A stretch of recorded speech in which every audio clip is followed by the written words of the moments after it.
You are live. Sweet. Okay. So roughly 10 minutes ago? Maybe less than that? Yeah. We got an email from our friend Chris Madigan, who handles all the PR for CrossFit, does all the press releases, stuff like that, and basically announcing the rulebook is now live and on the CrossFit Games website. And that's what you're seeing right here. You can download it as a PDF. We're just going to scroll through it on the actual site. So,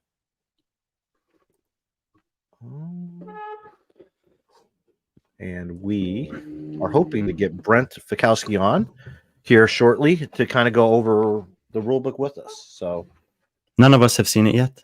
No, I mean, hey, this is the cover. I've seen the cover.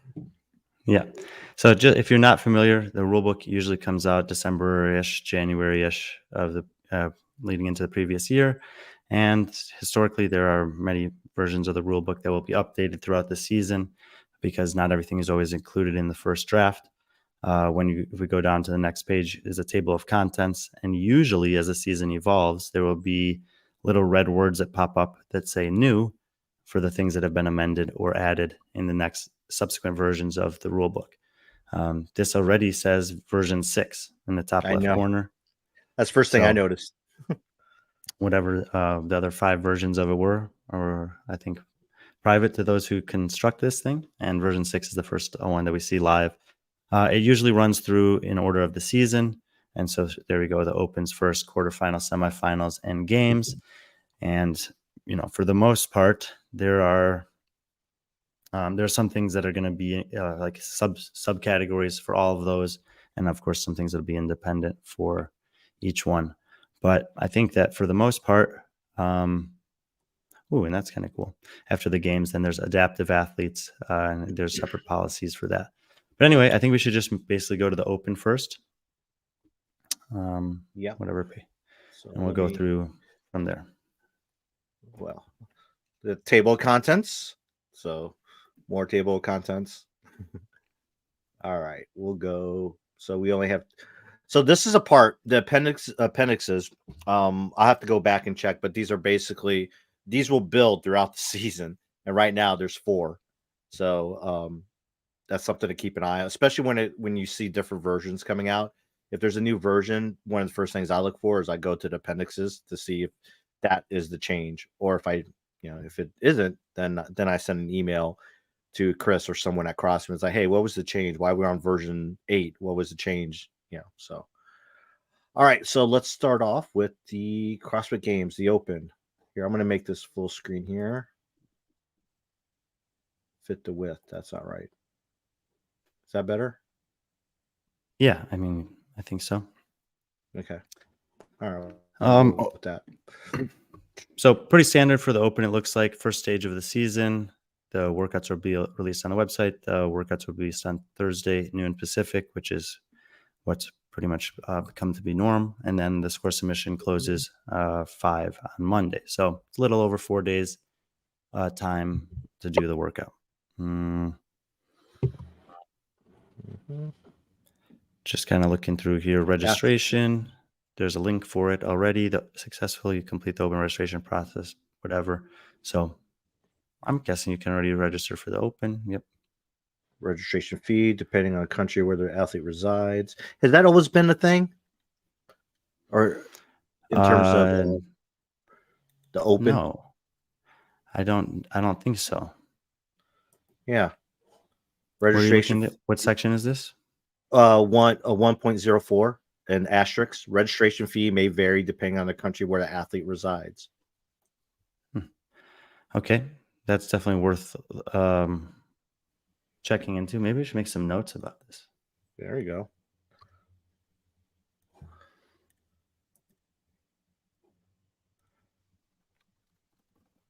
Halpin says, for the most part, the changes are in bold. So that's something to keep in mind.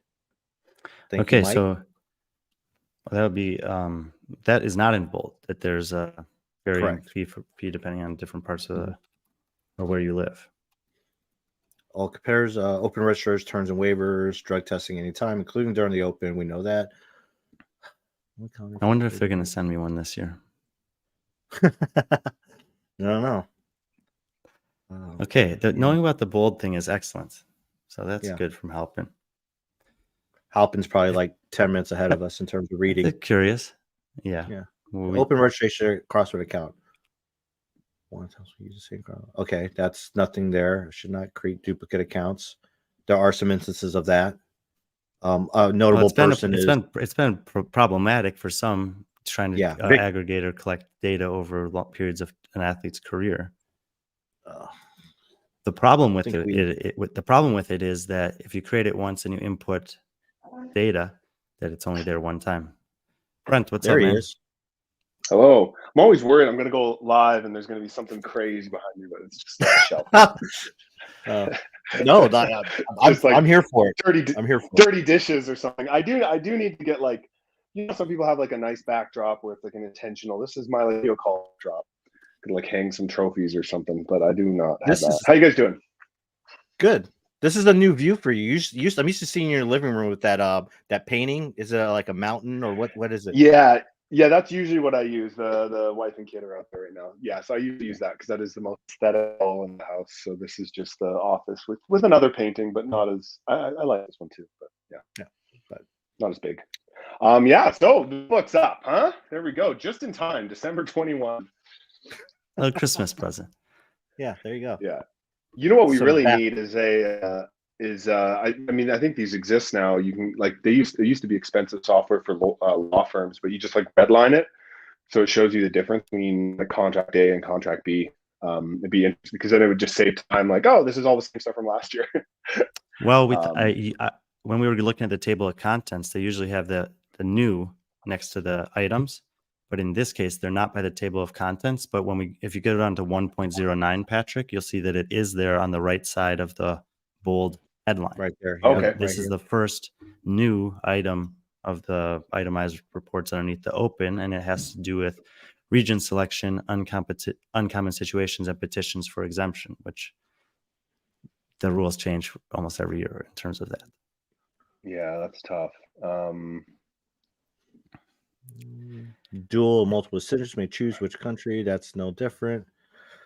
I think athletes in process of applying for new citizenship and adjusted status will compete for the country where they are a current citizen at the end of the first week of the Open. Athletes who gain new citizenship after the conclusion of the first week of the Open will not be able to change their country and will compete for the original country for which they registered. Mm-hmm. I think that the new part, athletes holding permanent residency. Scroll down and see if there's a but.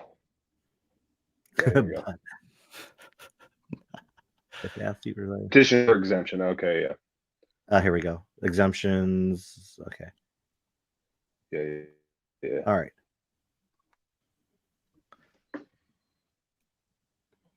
What do you guys see there? What sticks out? It seems similar. I mean, you're looking at people like Roman Kranikov. You're looking at Tia Toomey. You're looking at Ellie Turner. Even like Catherine David's daughter, right? Like those are kind of the names. And I'm sure there's some people we don't know about that are. I mean, I think of myself back in the day when I was a citizen of Canada, but I was very much living and training in Australia for university. And if this was the rule, they would have been like, all right, great, you made it to West End. I'm like, I got tests. Like, I can't go, and I'm a top 10 athlete at that time, I was a top 10 athlete in whatever regional I would go to. And so I'd be like, sweet, can't go. Like, that seems, I don't know. But I get it. So I don't know. I mean, I hope for Ellie Turner's sake, she's been living in, America now pretty consistently for a while. So I hope they grant her exemption. I mean, I understand. It's still just, I mean, it would just be nice if they had, at least they have a date now. That's good. Yeah, February 1st. It seems like it's very similar to last year. So they want proof of sustained residency for 3 years, or political hardship, or restrictions from traveling to your semifinal. Yeah. So that was kind of the thing. Was last year? I'm like trying to dig in my memory. Like Ellie Turner, she's like, all right, I want to compete in, the US because that's where I live now. And it's super expensive for me to go back to Australia. And they said no. And then it kind of, eventually it unwound itself. And it's like, well, yeah, you haven't been there for 3 years. She's like, well, that's not written anywhere. And they're like, yeah, it's an internal thing. So at least they've got that written down now as like, we're looking for a 3-year residency. And the next thing would be for someone, like Roman, like, hardship or whatever. So, yeah, I mean, Sure. I like the clarity on that. I hope, Well, and it is, 3 years is a long time, but I don't know. It is, and it also says that you must apply annually in order to maintain your eligibility. So just because you were guaranteed it last year or granted it last year doesn't mean that you're guaranteed it this year. Which I think makes sense. I mean, if you got it last year, but then since that date of acceptance, you've been living back in your home country, then like you have citizenship. I don't know. Well, it's tough. I guess yeah, it's tough. And we don't know the reasons that they granted people the opportunity to do it last year. We can assume that, in the case of Roman, it was because of a travel restriction, but he just traveled to South Korea. So maybe that's no longer a problem for him. And maybe they won't grant him that exception this year because he certainly hasn't been living there for 3 years. Yeah. Yeah. I mean, yeah, because he's been to Dubai twice in the last month. He's been to Korea. So yeah, I don't know. I think what's tough is like every sport, I think you have to like take a step back and okay, why are we doing this? And like at every sport that like has an international whatever, like the Olympics and stuff, you're balancing like get best people to the finale and then getting a mix of people from different areas. And in our case, CrossFit looks at it from continent perspective. You're never going to balance those two things perfectly, right? You're not going to have like a perfect spread of people from every continent. And you're not going to actually have the 40 best people on earth at the CrossFit Games because you do want some representation from other continents. So and then you take a step back from that and you go to semis and it's like, okay, you want people here that are from here, but like, what does from here mean?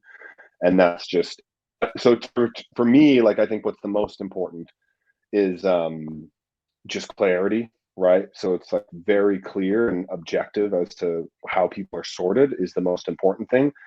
And then I think the second, like, given the fact that this sport, is the way that it is, I think like, considering the financial situation of an athlete having to get to a semi, I think should be like a pretty reasonable checklist thing. I mean, if you've been living, it sucks if you've been living somewhere for 2.5 years and then you're like, oh, sorry, you got to travel back. It's like, man, that's brutal. Flights are expensive.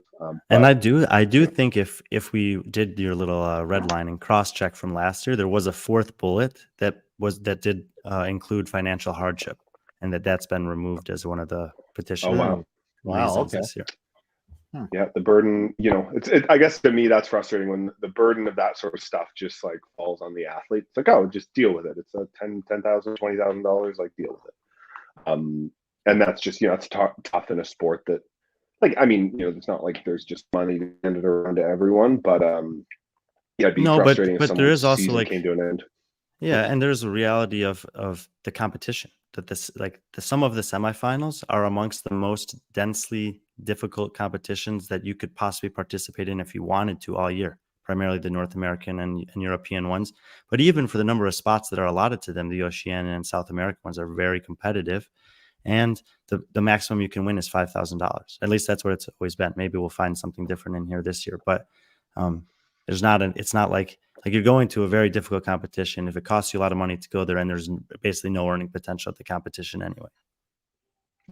Yeah, it's tough. It's tough when that burden is just handed off to the athlete. And again, I think of, it didn't happen to me, but if you're going to school somewhere and you've been going there for 2 years and it's like, oh, 2 years is enough, sorry, you have to go over there. But I get it from a standpoint, if they didn't have these rules, you might get someone, and you probably would, you'd get someone who lived in North America that's like finishing 15th at semis, and they go, you know what, I'm going to move to Africa or somewhere in Asia, and I'll get, I'll qualify for the CrossFit Games because I can come first or second there. And they'll just go there, they'll get a job. And so I get that they're trying to prevent athletes from doing that, which is also a good thing. So it's like, it's a rock and a hard place. Either way, you're going to have some people that are upset with the rules. I think the most important thing is objectivity. And I do like that they at least listed the 3 years. I think that's like a really positive thing. The next kind of new tab is 1.22. This open workouts, video submissions, scoring protocol. A lot of things here, it seems similar to last year, where they have actually started to detail out that you can get basically a checklist. You're going to fall somewhere on the list. Good video, valid with minor penalty, valid with major penalty, 0 or invalid. The things that they've highlighted in this section that are, well, we understand that the highlighted stuff to be something new or different, is where they distinguish between a 0 score and an invalid score. And basically, if you get a 0, the rest of your score submissions remain on the leaderboard. If you get invalid, all of the scores for the competition are removed from the leaderboard. So that's a nuance that's changed, it looks like.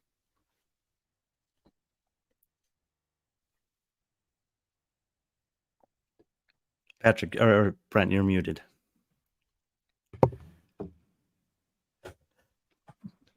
Just trying to pull up the, anyway, I'm back. Yeah, that's good. I mean, I think the one thing I've always, the one problem I've had with this, I think in general, I think the first thing you have to realize is online video stuff is just, it's a gong show, and you have to embrace that chaos. Like it's a very perfect system that you can never make perfect, no matter how, whatever you try to do. The one thing that's a bit annoying is like the 15 to 40% thing. Just because depending on the workout format, that can mean very different things. Like if you have I think one year you had, it was like a window of time, and you had some cleans and toast, and you keep going further into windows of time. And so let's say I'm moving not so great, but I keep going into windows of time, and then they give me a 20% penalty. It's still like a great score because I've accumulated like 300 reps past what, you know what I mean? Like what I would have gotten. So it's the only thing with the percentage is that it's not always indicative of, what's actually going on. But I do like the addition of the 0 score versus invalid, because I think there are two different things, right? If your video is just like, whoa, that's pretty rough, like 0. But if there's a clear, like you fast forwarded this, or you looped this, or you were clearly trying to do something like very malicious, then like, yeah, there needs to be a harsher punishment. So I think that's cool. Well, last thing for the open, just quickly, is 1.30, 1.31. It basically, the first one of those says that if you wish to qualify for the quarterfinals, you're encouraged to use a registered judge that has passed the 2024 judges course. It says that's listed as new. It's a recommendation, not a mandate, is encouraged to use. And then the section immediately after that lists out the prizes available, as has been a custom. 2024 for the year will be paid out to the winner of each workout, male and female, globally every week. And then there's a $15,000 down to $5,000 payout for the top 5 worldwide in both the men's and women's categories. Better than winning. There you go, Better Brent. than winning a semifinal. There you go, Brent. 15,000 right there. Yeah, right. You know how much you love those open workouts.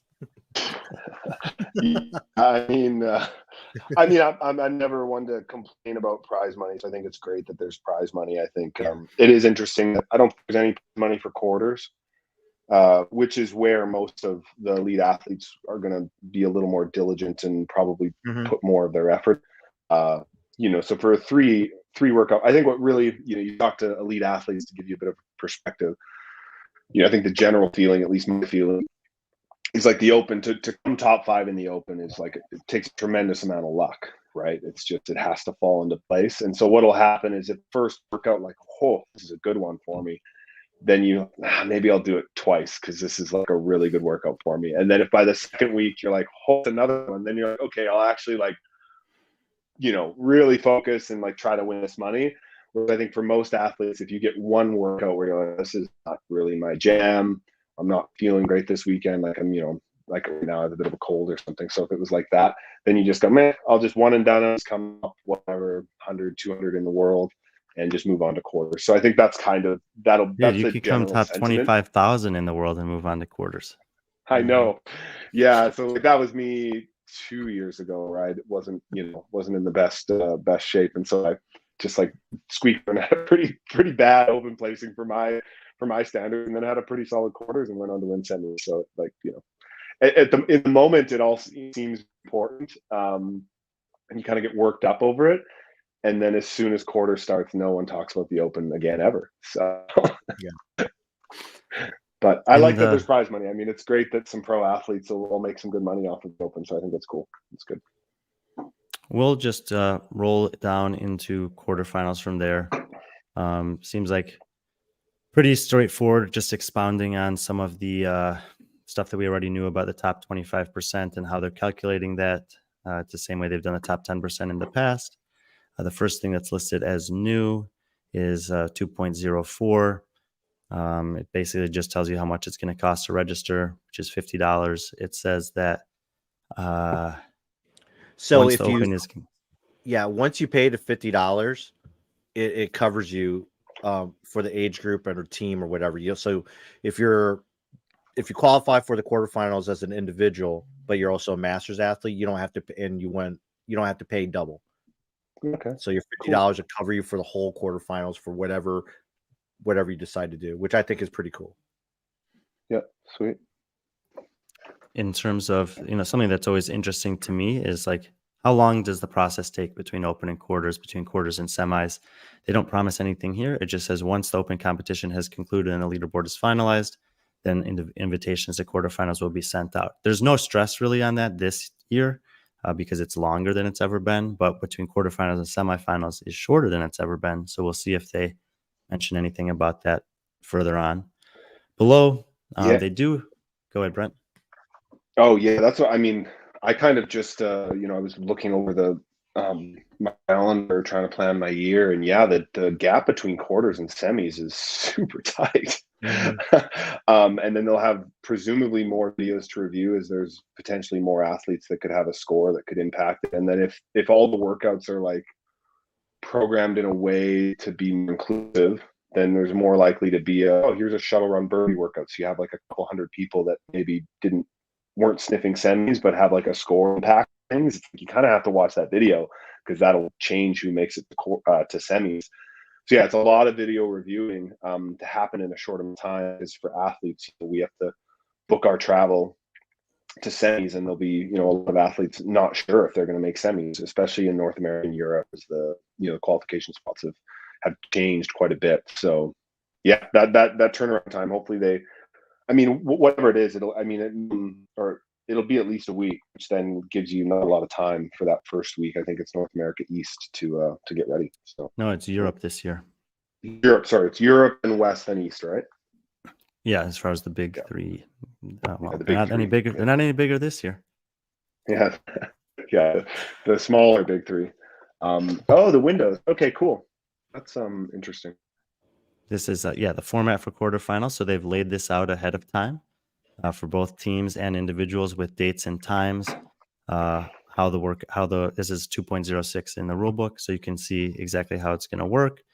And there's a window, first and second window for both of those, and they're listed there for the teams and then the individuals and the age groups. So a little bit more information about the structure of quarterfinals up front. The scoring format is listed after that. And it's basically open style scoring where you get points per placement. Only requirement is that teams must complete the workouts together, which is like carryover from last year, previous years. 2.08 is what gets my attention first. The whole section is called video review. It starts with individuals and teams, and then goes to age groups, and it's all in bold. And right off the bat, it says for individuals and teams, the following number of top athletes in overall, I guess, in each region are required to submit videos of all workouts at the time they submit their score. 60 men, 60 women, 40 teams. In each region too. Yeah, in each region. So if you're, and as we mentioned, there's 40, 40, and 30 that'll qualify. So they're basically asking for 25% additional and a 33% additional on the individual or team and individuals respectively. But we know that there are many more than 60 people that will impact the scores of the 40 that eventually make it to semifinals.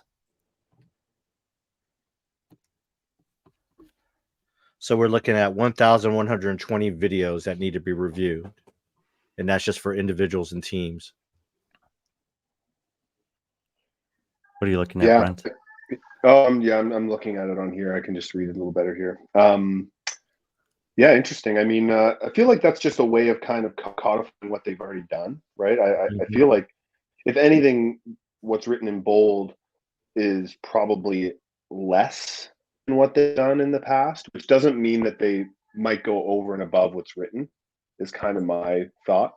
Because I feel, I mean, again, I'd have to think, I feel like last 2 years of quarters, I guess it's been 3 years, geez. They've looked at every single one of my videos, I think. Am I wrong in saying that? Is that right? I'm trying to remember. I don't know Would for you guys sure. know? Yeah, because I feel like all the videos I submitted last year, you were waiting for a validation email, like, oh, workout 3 is validated, nice. Workout 4, nice. And so maybe this is like, I don't know if this is them stating that they are reducing the scope of videos that they plan to review this year, or this is just for the first time they're sort of stating, at a minimum, we're going to do this, but within the writing there, it leaves room for like, hey, we can ask for as many videos as we want, type thing. So I don't know. I mean, it's more like how it'll play out in reality, and I think a lot of what matters is depending on the types of workouts, right? So if every workout is heavy, high skill, then there's going to be a clustering of these good athletes that are going to be at the top of every workout, have workouts that are like just gymnastics or just cardio or just a 1 rep max deadlift. Then you're going to have like crazy scores from people that are real like all around contenders impacting those total scores. So it's like, are they going to check all of those? It doesn't really get into that like per workout, because you could have someone who's ranked 35th or 41st who's almost going to qualify, and they might have one or two really bad scores, and so every score of them impacts where they shake out on the leaderboard. So yeah, we'll Right. see. I mean, Yeah. it's good they have it written, I guess.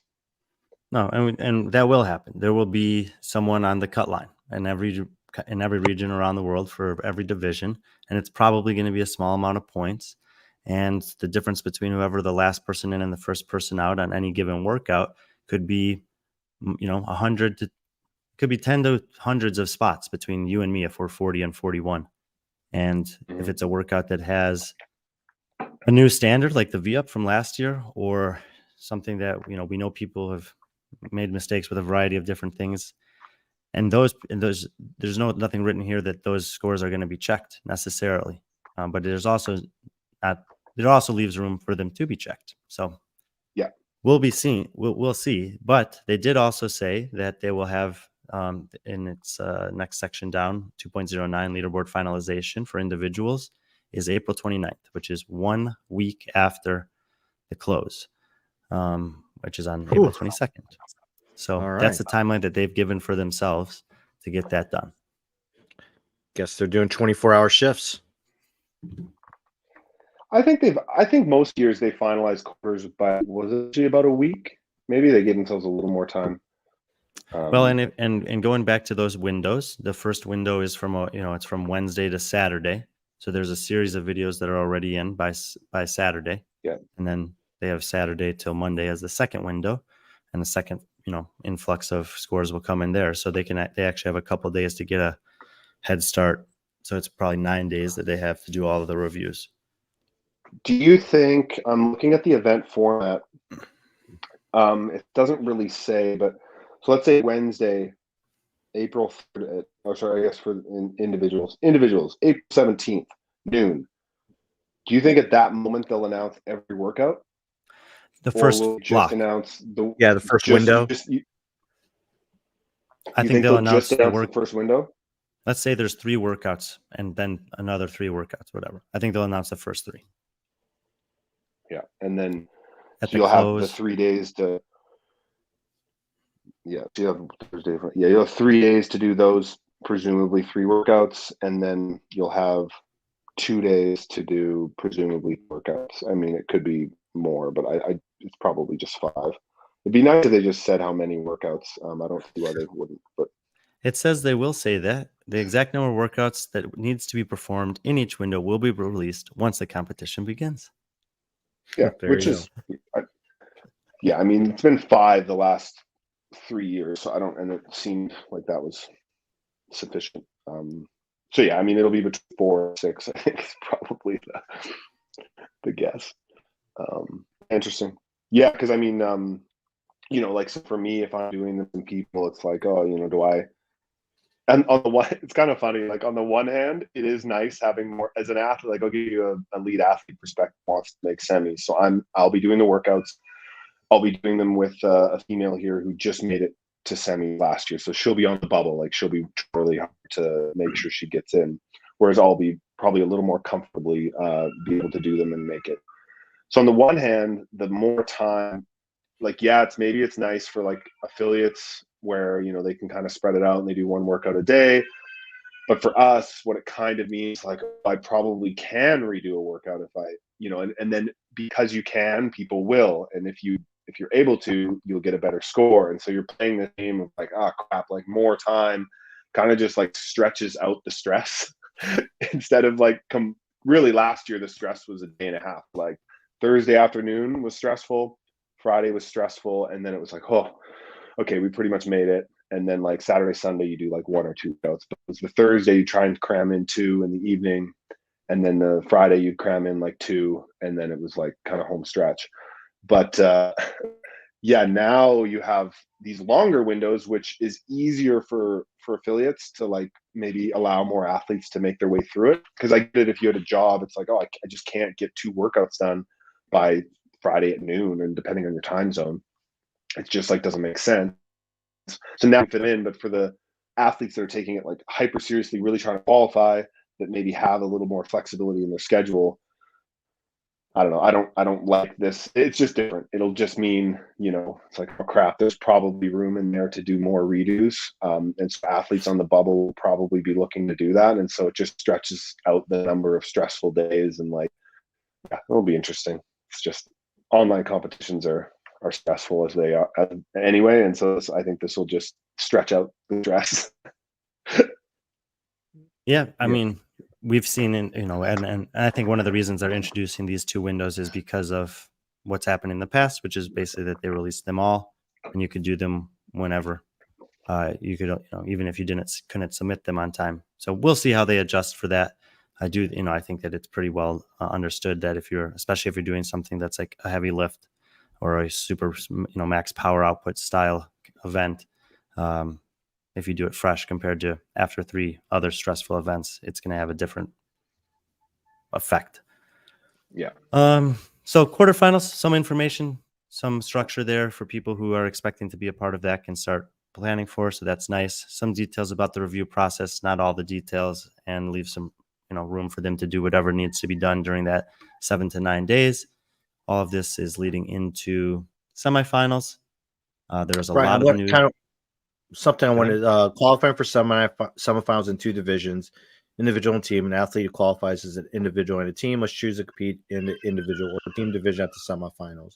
I'm interested to see, because I think Dave did mention that for the games, that athletes will be able to compete in.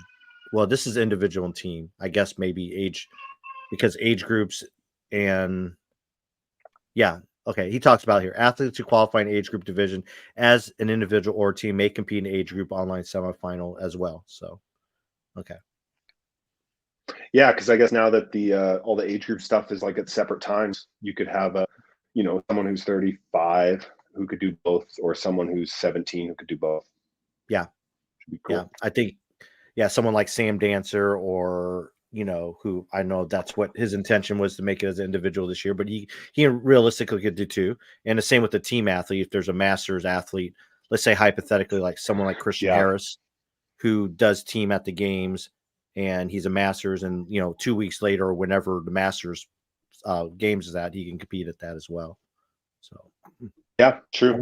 Yeah, I mean, even it's not out of the question. The teenager, I competed with a teenager in the UK, and she was really good. So she'd be a huge asset to a team of 4 if she wanted to be. And so that's like she could do team of 4 and then still compete as a. Oh no, but she'll probably just go to semis as an individual and get that experience as an individual. But anyway, yeah. I mean, it looks like there's cool. A lot of rules. Oh, you like a team like Lucy McGonigal, for instance. Yeah, something like that. Yeah, Lucy. Yeah. Semifinals, Brian. Brent? There's a lot of red new in semifinals.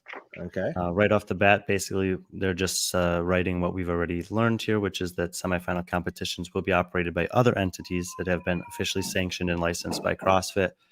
They detail that the programming, the score management, and invitations for these will be handled by or determined by CrossFit.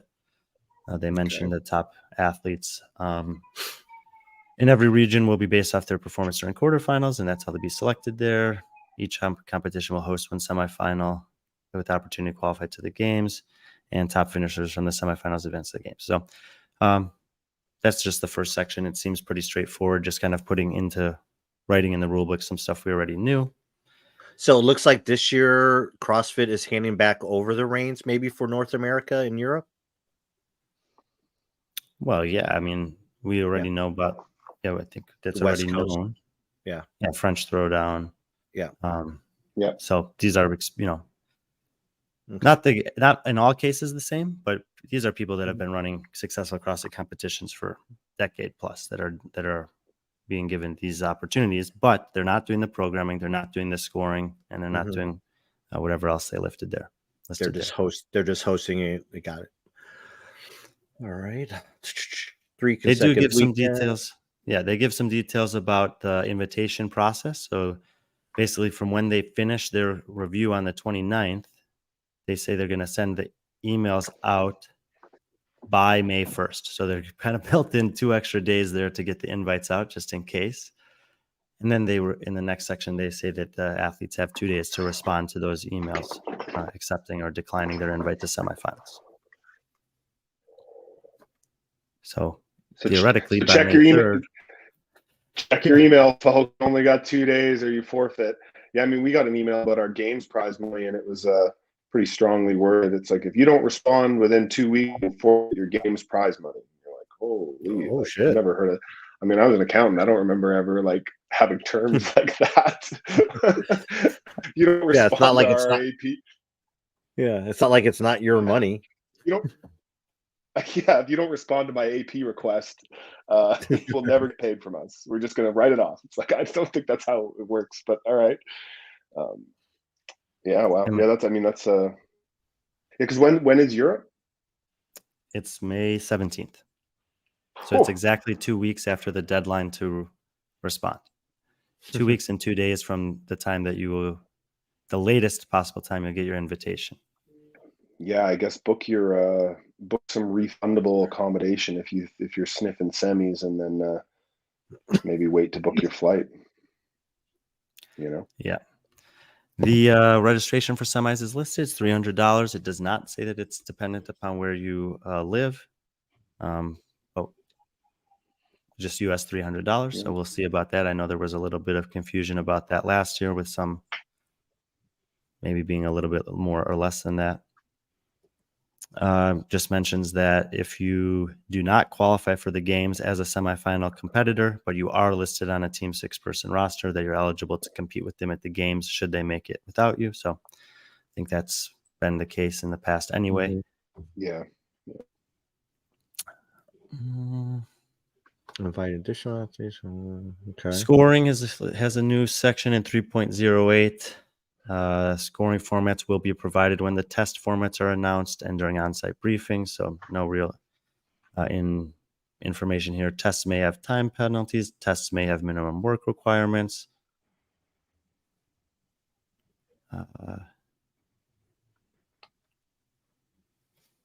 I wonder if there's anything that says anything about disqualifying athletes at their own discretion. Yeah, there's a bit of a writing there. It's the 4th paragraph, so it's the top of page 20. There's no minimum work requirement. They're expected to keep working. This means actively attempting, as it's written. Athletes who are unwilling or unable due to injury to continue attempting to complete each test with a time cap may be removed from competition. This does not apply to athletes who have reached failure and are taking extended recovery time and attempt to finish. And like, what is that? Like, I don't even know what the hell that means, but I get it. I mean, it's all just may and could, and nothing. It's subjective. You can make exactly. I mean, it's fine that they, it just kind of gives them. It just officially says it gives us, the realm to do whatever we think is appropriate, which is fine, I guess. I just don't. I mean, yeah, I've had some conversations with some medics who don't work for CrossFit or this topic, and just kind of clarifying like what is the purpose of all of this. And I think sometimes we can lose sight of why we have minimum work requirements and why we remove athletes from competition. And sometimes it seems, I don't know, at the end of the day, an athlete's paying for an experience, right? Like they're paying to compete for a competition experience. And so obviously you don't want them to continue to compete if it's going to like loss of limb, loss of life, and, you know, something very serious. But I don't know. So it's this interesting line in an individual sport, and what is unique as ours, where you do multiple things. It's like, yeah, if I hurt my ankle really bad and then I just like don't do a workout, but then the next 3 are just handstand walking and swimming, it's like I feel like I should be able to do that, you know. And this isn't saying that they wouldn't allow me to do that, but I don't know, whatever. I mean, it's really all comes down to application, because there's nothing written there that I disagree with. It's just it's always just, you know, the gray area and the application of it. And obviously I think that sentence there is more or less written around Alex Caron, right? So They actually have a new section as well, 3.11, that's called injury policy, that cool. maybe details this a little bit further. In the case of injury, any athlete who's unable to finish a test or who requires medical attention must receive clearance from the staff and head judge before returning to competition. If you miss your heat due to injury or while undergoing medical treatment, you'll be disqualified from the competition. Okay. That's standard. Fair enough, Maybe yeah. that just wasn't written before, but that's always been the standard. Yeah. The interesting thing with that, again, I'll just to play the devil's advocate. Like, again, I agree with that statement in general. 99% of the time, I completely agree with that statement. The interesting thing there is, like, let's say they're like, oh, you know, everything looks good, Brent, but we should, you know, probably get some imaging done. And I go, yeah, I got my event in an hour. They're like, oh, it's going to take 2. And it's kind of like, you know, like, it's like, okay, now you're again. It's like, you know, can I just get the imaging, come back, take a 0 on that, and do the other workouts? Because like I paid to come here, and I'd like to keep. Especially imaging comes back, it's like, oh, looks good. Like, sweet, I just missed the workouts. Now my weekend's over. Can I at least do the next 2? It's like, no, weekend's over. Sorry. It's like, again, just thinking of every crazy scenario, and I've never heard of that happening. But I know at semis they don't have imaging on site, whereas at the games they often do, which is pretty cool. You know, have like an X-ray. Maybe I don't think they have an MRI, but they have an X-ray on site, so they can like quickly determine a few things. So that's just my you know, devil's advocate. But yeah, that's how it's always been, that statement.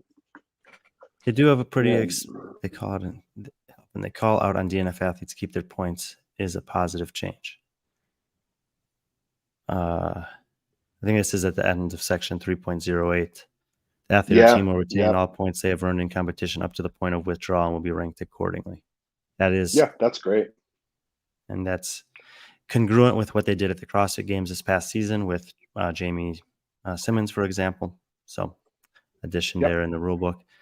Then there's 2 sections, 3.09, 3.10 are all about the appeals process. So they detail what you cannot appeal. And basically these are categorized as live judgment calls and no reps by your judge. And then they detail what you can appeal. And there's quite a few things there.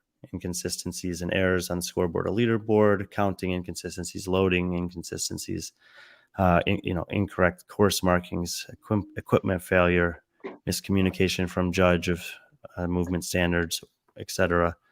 Action of another athlete or person that impeded the athlete's progress. And then they mentioned the 2 appeal rule, which I believe is the same as last year. You can't just do a million appeals. You have to have some incentive to have legitimate ones. And then they detail the process of who's supposed to do what and who's supposed to communicate to whom in 3.10. They have a new bold statement here that says no media of any kind is permitted during the appeals process, and that the head judge and semifinals organizers' decisions are final. Yep. Yeah, I'll chime in on a few things there. I think, I think detailing all that great. one interesting fact is at the games this year, they basically said like judgment calls made on the field, like no reps of squat depth and stuff, are not appealable except for like very what do they call them, like high cost reps, like let's say like the last legless rope climb or the final overhead squat, or a heavy something. And so then we asked, well, like can you tell us which reps count, which reps are included in that umbrella of like appeal? Like for example, a wall ball would be no, like just go deeper, suck it up kind of thing. Whereas again, a workout that ends with a legless rope climb, the last legless rope climb, that's appealable. Can we get a list? And they said no. And so then my question was, well, how do I know? I don't want to lose my appealing a no rep, because I don't know, if I appeal a no rep and they go, oh, you can't appeal no reps, you lose your appeal now. I'm like, crap, I wasted an appeal, even though you said maybe I could. So what they said was, if you want to appeal a no rep, you can file an appeal and we will tell you whether that no rep is appealable or not. And if it's not, then we won't use up Take the it away appeal. from So you. it's kind of this like unwritten gray area that's not listed here. But that was just the CrossFit Games. But again, they used that at Euro last year. There was a female, I can't remember her name, who got no rep on her final overhead squat in workout number 6. Like bottomed out squat, stood up, that's 19. One more bottomed out, 20. And the judge was like, no rep. And she's like, what? And she's like vibrating and fails and goes, crap, snatches it, wastes like 30 seconds. She appealed that and they granted her appeal, which was a good thing to do because the judge made a mistake. It happens. But then the frustrating thing is, it's like as an athlete, you're going, hey, I got a crazy no rep yesterday and I didn't know I could appeal it. And she appealed it. Like, well, I got nothing left to lose. There's only 2 workouts left. And I have 2 appeals left. I might as well just appeal. And then she got it. She's probably like, oh crap, I didn't think that would work. Great. So yeah, that's kind of like so if you're an athlete out there and you get a no rep you don't like, maybe appeal it anyway. I don't know. So that's an interesting sort of gray area that we came across. And then the other thing that we've talked to CrossFit about, PFA, is just the 2 appeal rule, which I like. I just think at the games, you have 6 semis, and at the games you might have 12 to 15. And so we spoke about like, can we have more than 2 at the games? And they said no. So it's just obviously they're just doing it. I'll scroll down. I'm sure it's likely they'll just stick with 2 at the games. But yeah. As far as the semifinals go, the only other thing that's really in here is they've updated the advancement section 3.12 to reflect what's already been announced, which is the minimum number of qualifying spots for men, women, and teams.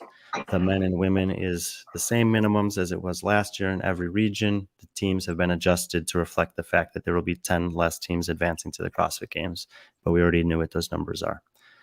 Cash prizes are not listed, but they will be awarded.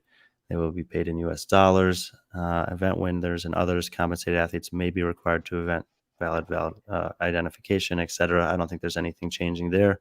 So we don't know the prize money for semis, which is normal for us not to know at this point. Drug testing, cancellation policies, nothing changed there from what I can see. They have a whole section on the age group semifinals. So when we have Brent here, we're not going to worry about this right now. But there are several things that are listed as new there. Obviously, if those are divisions that are relevant for you, you should take a look at some of those. They talk about different rules of appeals processes, number of qualifying athletes, etc. And then it brings us to the CrossFit Games, which is section 5. They just detail that the games are going to be broken out into a few different competitions this year, individuals and teams. At the finals, the CrossFit Games for Masters and Teenagers will be hosted by different people. They don't have any dates there for those yet. Rules outlined for all of those things.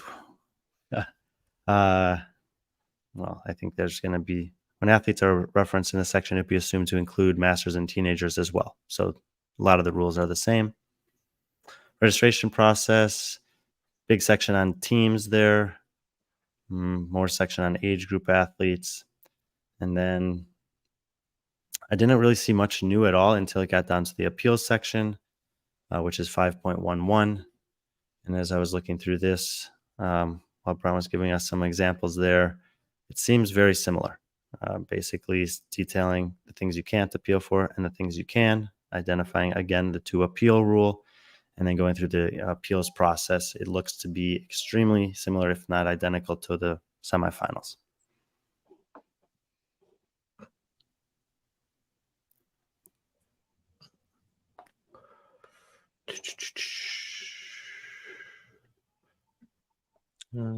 Okay.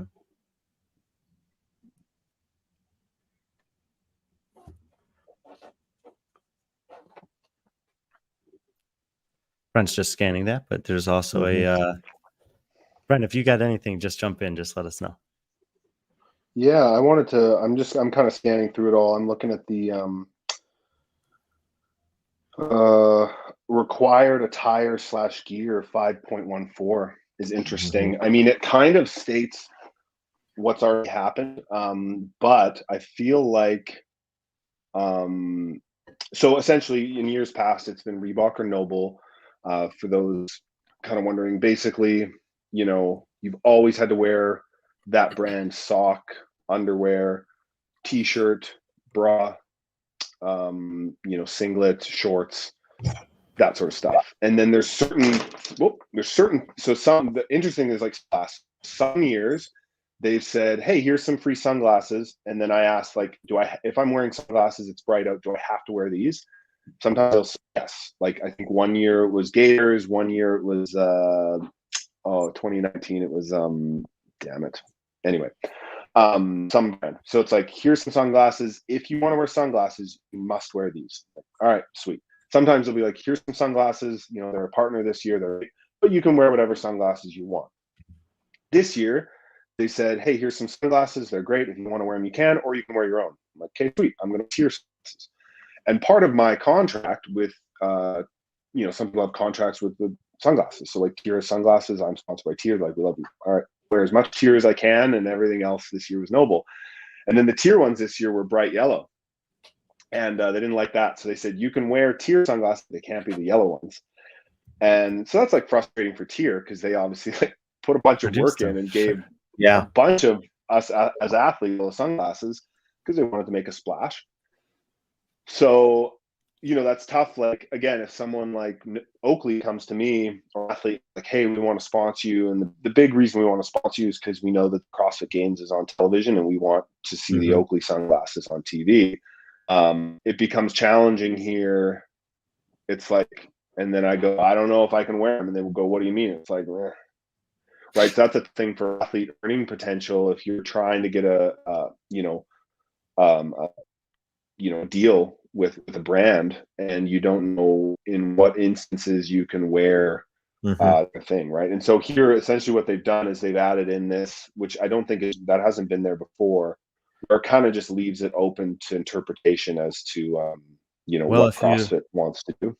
There's they actually have a section called equipment in the rule book. It's section 7, and both 7.01, 2, and 3 go into a lot of detail about things that I think you've been pretty proactive with when it comes to equipment, like other things that you may be wearing. It might not answer the details of the questions that you were talking about with regards to the sunglasses, but they do elaborate on some other elements of equipment that you're allowed to use or wear. And this seems to be to apply through all stages of the season.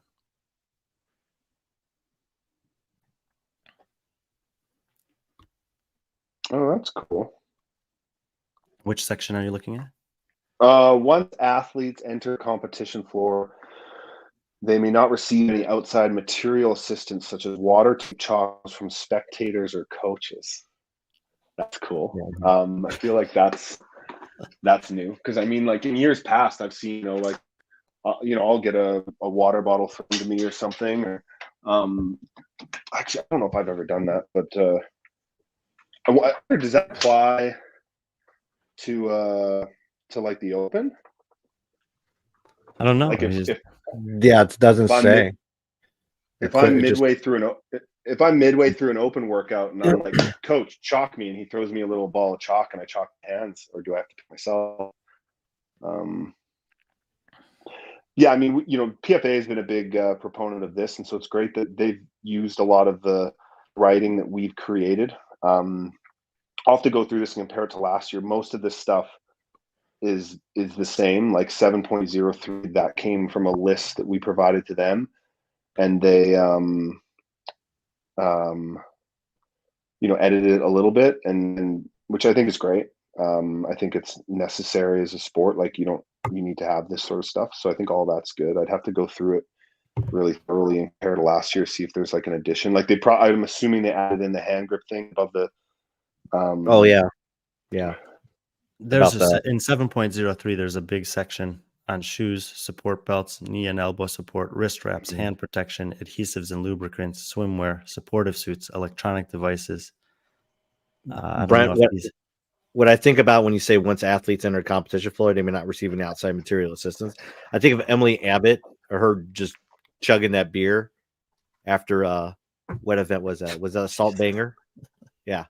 Oh gosh, I didn't see that clip. That's cool. Yeah. After I know athletes when they were on the run. Oh, not the Burden Run, the Madison Capitol workout. We flip the tire, you run to the Capitol, and so on run, people were getting like stuff handed to them. Which I guess you can't do that anymore. Which is fine. It's just that'll be something that athletes will need to remember. If they're like, especially if there's some like off-site workout, blah blah blah. Mm-hmm. Yeah, so it'll be interesting. I gotta read through this 5.14 again, or at least I just need to think about it. And yeah, I mean, for a company, you want, I don't know, that's interesting. That's just challenging for a company. Like at the same time, like obviously, Noble and Reebok were the apparel providers, and you want them to get their, any that's paying CrossFit for their space, like they deserve to have their space, and they're paying for that, and so like that's where our prize money comes from, and so I'm respectful and understanding of that. But I think it's challenging if you're a brand who's trying to work within the rules and sponsor athletes, which obviously I care about being an athlete, and so it'd be challenging if they don't even know how to play within the rules. It's like I guess it really, the best question is like, could someone like Tier or like Oakley reach out to the games and get a definitive answer right now, or in February, March, when they're starting to make their plans on how they want to activate the games with their athletes. Like, hey, can my athlete wear this? Like, are colors allowed? And is this type of sunglass allowed? Can they wear this? And I think like just getting clear answers that are consistently held, who makes a call, if they're not an official sponsor of the games, it's like pretty important. So hopefully that's again, it comes down to application, but interesting addition there, and one that brands and athletes have to plan ahead on, and hopefully CrossFit's willing to collaborate in that way as well. No, that brings up a good point. As an athlete manager myself, it's just like these are the type of stuff I need to keep in account when I find sponsorship or partnership opportunities, because some of these contracts, because we've seen the tier contracts, it's you have to wear it when required. Or I mean, I had some contracts where some partners said, hey, how come so and so didn't wear our knee sleeves, and I had to tell them, well, CrossFit told them they couldn't wear them. And there are instances of that I saw at the games where they flat out told some athletes they couldn't go out on the field of play because of something they're wearing. Yeah, and again, I think it's just clarity and communication on those things. Cause it depends on a year. I know there was one year where there was a certain knee sleeve, and that if you wanted to wear a knee sleeve, this was the knee sleeve. And then other years, I have some that are really, they're no brand, they're just black. Yeah. And they're like, yeah, you can wear those, but they wouldn't want you wearing. So with knee sleeves examples, so like, okay, this is, you can wear, I think, let's say this year was Bear Complex, I think. It's like, you can wear one that's like Bear Complex all over it, really loud, great. You can wear a black one, that's fine. But you couldn't wear one that was like that had a logo on it that was a direct competitor of Noble. So I don't think so. For example, you couldn't wear one that was just saying like, Nike, Nike, Nike all over it. It's like Yeah. just would allow that. But I think you could wear one that just said like SBD or Kianon or just something like kind of just a knee sleeve brand that was like Yeah. subtle. So it's kind of this like gray area, right? And if there's an athlete or an agent or a coach listening to this, hopefully just as a fan, it's like interesting to know. And so it's challenging though, because each year as an athlete too, like I don't really know. So I bring as minimally branded as I can. I'll bring like all black socks and I'll bring, all black or all white knee sleeves. So I'll have stuff with me that I know I can wear, but not everyone has all that stuff, right? They might just have, this is my pair of knee sleeves. It's like, those are really loud. It does mention temporary tattoos in here, man. Draw your dagger. Yeah. Yeah. I remember people in CrossFit did that at regionals back in the day. We actually saw it at Dubai. It wasn't really. It was a few athletes. They got their team camp tattoos, like temporary tattoos on them. Because you know how Dubai is, you have to wear their jerseys. You can't wear any sponsors. So it wasn't any sponsors. It was more their camp. Oh, cool. Yeah, sweet. Yeah, I've done that photo shoot. I've never done it on a competition before. I think the last thing worth kind of pointing out was that I was scrolling through. There are drug testing sections. There's transgender sections. It look to be very similar or the same from previous years. But then the last appendix D, is virtual competition guidelines. I'm not sure how thorough this has been in the past, but they have a pretty detailed section here on things to consider when you're setting up, video submission requirements, penalties, best practices for video submission, and then full tables for weight conversions if you regularly use kilos instead of pounds. Again, a lot of this is echoing things that I know that Brent, you and the PFAA have been pushing forward and made available to athletes. And so they're including a lot of these details here, which I would encourage people who are potentially trying to make, especially if you're trying to make it to the semifinal, like read through this stuff, because it's good. At the very least, you can say, hey, you suggested this camera angle or you didn't, and I tried to follow these things according to your recommendations, and that's what I'm getting penalized for. So kind of, if you adhere to the best practices that they suggest, it's probably going to be in your favor. Cool. Yeah, I mean, that's really, I'll have this here. And again, I mean, there's not going to be a lot of athletes that read through the rule book, unfortunately. I always do, because this is sport, and I think professionalization is a two-way street. And I think a lot of people, like, you'll hear athletes, we should professionalize the sport, and it's like, have you read the rule book? No. It's like, well, like that's part of, you want to be a pro, freaking Kobe Bryant watches how many hours a game on the day. Like, are you doing the little things? Are you learning the details? And so, yeah, I think this sort of stuff is great. If you're taking this seriously, and this is the sport, right? Virtual competitions are a huge component of our sport. And so reading through this thoroughly and planning ahead, it's great that they have that stuff, like, instead of on the day being like, oh crap, I need a kettlebell that weighs what? It's just like, no, like, these are going to be, that's cool. I think it's great. It's a really big deal. Honestly, it's great. I think you should just do a recording of you reading the rule book and just make that required reading for everyone in the PFA. Yeah, what would be funny is actually, because I know for a lot of people, like, sitting down and reading, it's like more people are going to consume video and audio throughout the day, whether they're in the car, on a commute, or just like having dinner or something, or eating lunch. I should go and help you. So yeah, I should just do a audiobook of the rule book. And that'd be funny. All right, I got a baby. We'll talk to y'all later. Thanks for having me. Thanks for jumping on short notice, Brent. Good to see you, man. Yeah. All the best. Take care, See you buddy. guys soon. Bye. See ya. So, I mean, we just we got the rule book, like we said. We just took a chance, gave Brent a call. He was willing to jump on. Obviously, you heard his baby in the background, so thank you to his wife for creating that opportunity.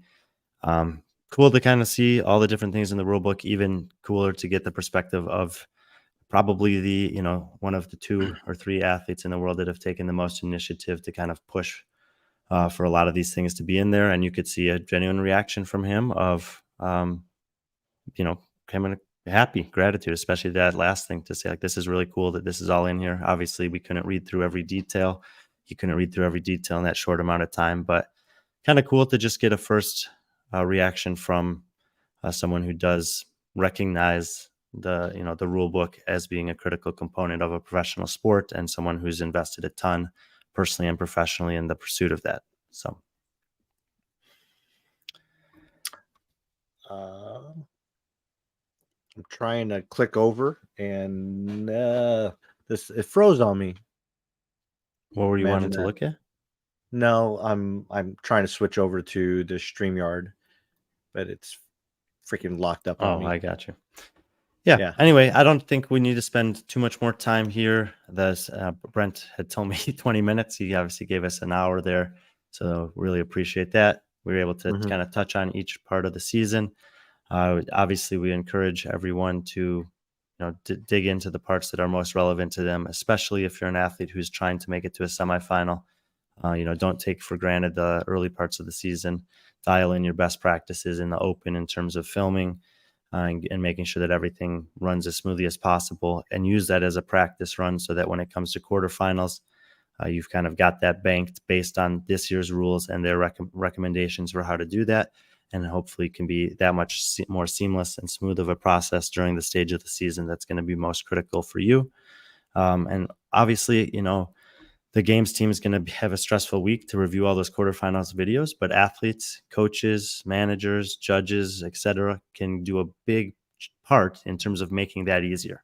Read through this stuff, put their recommended practices into place, hold the standards, move well, go through the full range of motion, record your weights, do all those details so that, you know, the job is as easy as possible on their end, and the process is least stressful as possible for everyone else.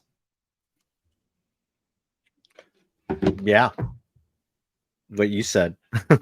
Yeah, I guess. Yeah. What did I want to say? That's about it. Again, this is available for download. It's on the game's website. Go ahead and go to that if you have any questions regarding it. Expect some more changes, as you know, there's a lot of stuff that's still that need to be added, mainly when it comes to like prize purses. There is Brent actually just popped the question into our private chat here, and there is an answer to it. He asked if they mentioned how they sort between North America East and North America West. It's way towards the bottom. Let me just find the section real quick. But they list out all the territories in Canada, all the states in the US, and then any countries that fall into North America that are not in the US or Canada.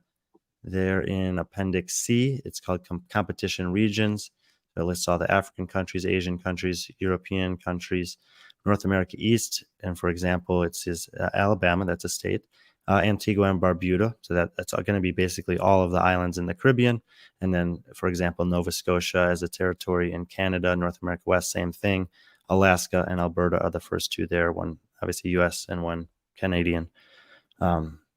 And I don't think there are any other countries on that side as there are on the east, but yes, it's detailed there. And then for every other region, it's just Oceania lists out all the different islands that could potentially qualify athletes as well.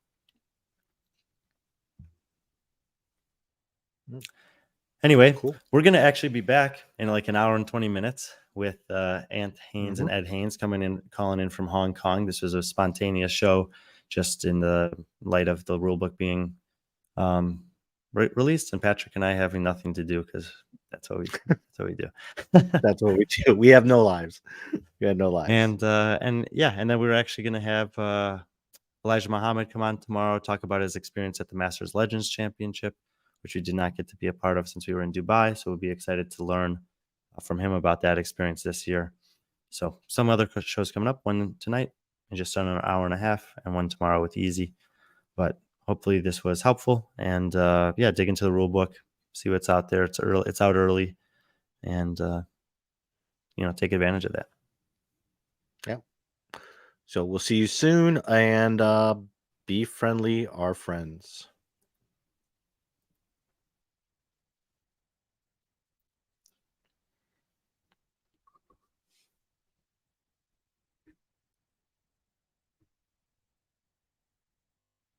Your computer working, PC? Is he even here? Well, I don't think he ended the show.